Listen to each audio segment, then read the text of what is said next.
Hey, what's going on, guys? It's Sam or xJawz, and today I'm bringing you guys my second gameplay commentary from the new Call of Duty Black Ops Annihilation map pack that was released earlier today.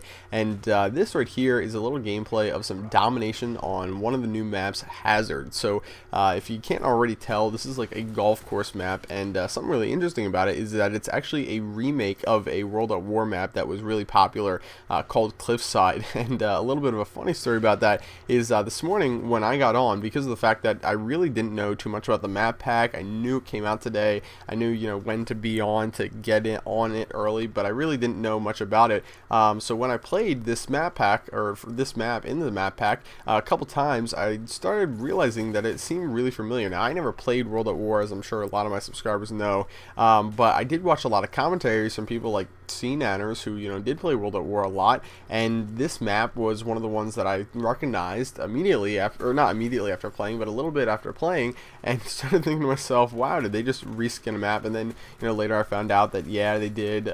It's, a remake of that map, so that's pretty cool. And the reason why, the fact that they did a remake, it doesn't, upset me or anything like that, kind of like it did in Modern Warfare 2, where, at first it was okay, but, then it really wasn't that great because the maps didn't play too well, is because this map seems to play really, really well on Black Ops. So I've had a lot of fun playing it.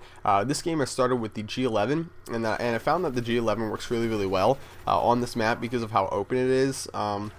I tried the M16 for a little bit because, I wanted a burst fire weapon, something that would be accurate over long range, and this one just seemed to fit the bill, either one of these two. The M16 didn't work out too well over a long distance where I really, really need to be very, very accurate. It seemed that it had a slightly wider spray, and that just, was not cutting it for me, so I stuck to the G11. The rest of the time that I did play Hazard, I've played it quite a few times, and pretty much all the time I used the G11 on it. The killstreak setup that I had going for this gameplay was the sentry gun, the Blackbird, and the attack dogs. Can't go wrong with the Blackbird or attack dogs. Excuse me, you see me use them all the time and whatnot. I just thought I'd switch it up with attack dogs, even though for a really open map like this, I would definitely recommend going with a gunship or a chopper gunner instead of those. I just thought, you might like to see some more gameplay of me, shooting my gun rather than up in a chopper gunner. But actually, now that I think about it, I did get a couple of comments about people telling me that they want to see chopper gunner gameplay because they want to see the tops of the map. And I think I'll just do like an overview of all the maps or something like that, so that way we don't have to worry about that, and you don't need to try and sneak a peek of the maps while I'm in a chopper gunner or pause the game or whatever. So maybe I'll do that later. But anyway, as far as the sentry gun goes, a bit of an odd kill streak. I was just sort of messing around with that because the sentry gun can be a lot more useful than a lot of people think, and if you're going to use it at all to try it out, if you're out there kind of wondering, well, is the sentry gun actually any good? Can it be useful? Because I think a lot of people don't really give it much credit as a kill streak. I'd recommend you use it on a really open map such as this one right here. You saw a little bit earlier in this game, what I actually did was I placed it right in the middle towards the B flag. That way when people were coming from what was then their spawn, the C flag, they would have to sort of get in front of that, and it created quite a painful situation for them. Because even though it might only get you like 2 or 3 kills, people learn pretty quickly not to run back in the view of the sentry gun, so it's really good for funneling the enemy. I mean, most people, you'll find what happens a lot is if you shoot someone who's in their spawn, let's say I was standing where I put my sentry gun, what a lot of people will do is they'll say, oh, that person got lucky, if I come back I'll be able to kill them, and they do, and you'll run into a lot of people who won't give up, and they won't go an alternate route, they'll just run straight at you. But you do not run into that very often with a sentry gun, because they have a lot more health than you do, and they also pretty much have an aimbot, so people don't usually challenge those. People learn very, very quickly not to go the route where the sentry gun is until it's destroyed. So sentry gun, actually pretty damn useful when you consider how powerful it is and how you can use it in objective game modes. So now let's talk a little bit, enough about this game in particular. Let's talk a little bit about the map pack as a whole and what I think of it so far. And trust me, this is not going to be a final verdict. I still got to play it a lot more to tell you guys exactly what I think. But anyway, let's go. So let's start with Hazard. My synopsis of it, very fun map. I really like to use an assault rifle or a sniper on it. It fits this map really, really well.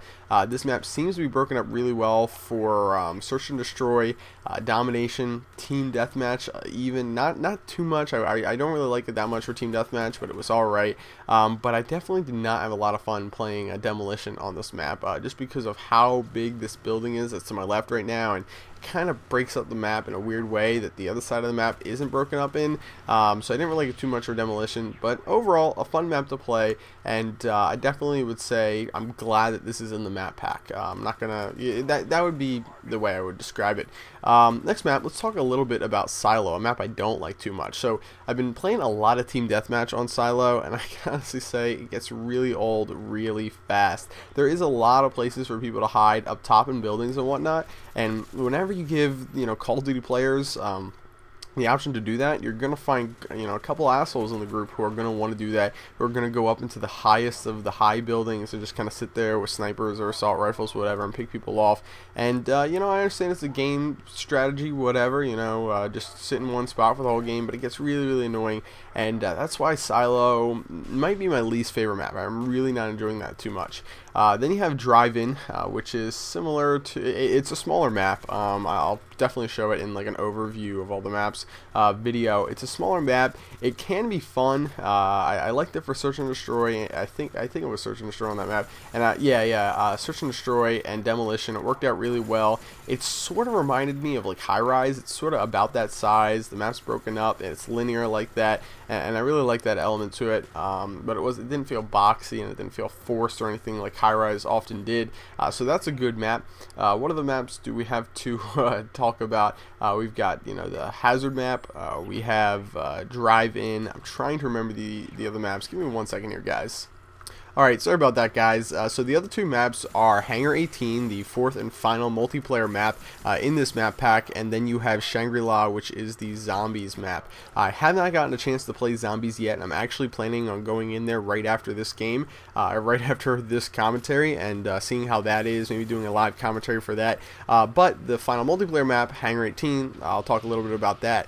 That one, I really like the way it's broken up. It played really well for team deathmatch. I really liked it. I did not think that they did anything stupid with like the Blackbird plane. It works out pretty well. You either know to go there or you know not to go there, depending on the situation of what's going on for the different game modes and whatever. I just like the way it plays. I like the fact that there's a focal point to the map that isn't a really heavily populated area. Like the center of the map isn't where all the traffic is going. I kind of like how it's broken up very evenly. And it is sort of a symmetrical map, so I definitely give that map another thumbs up. I'm glad that one's in the map pack.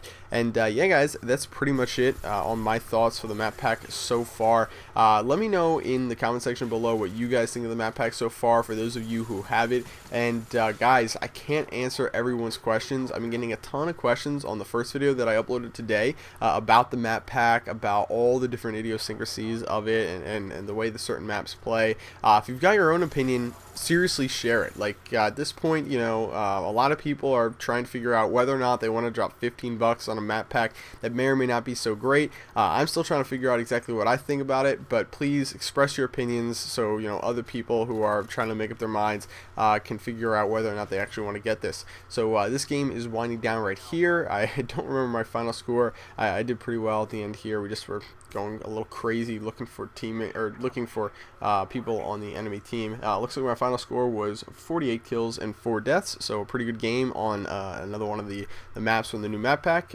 Please give it a thumbs up if you enjoyed the video, and that's pretty much it. I'll see you guys later. Bye.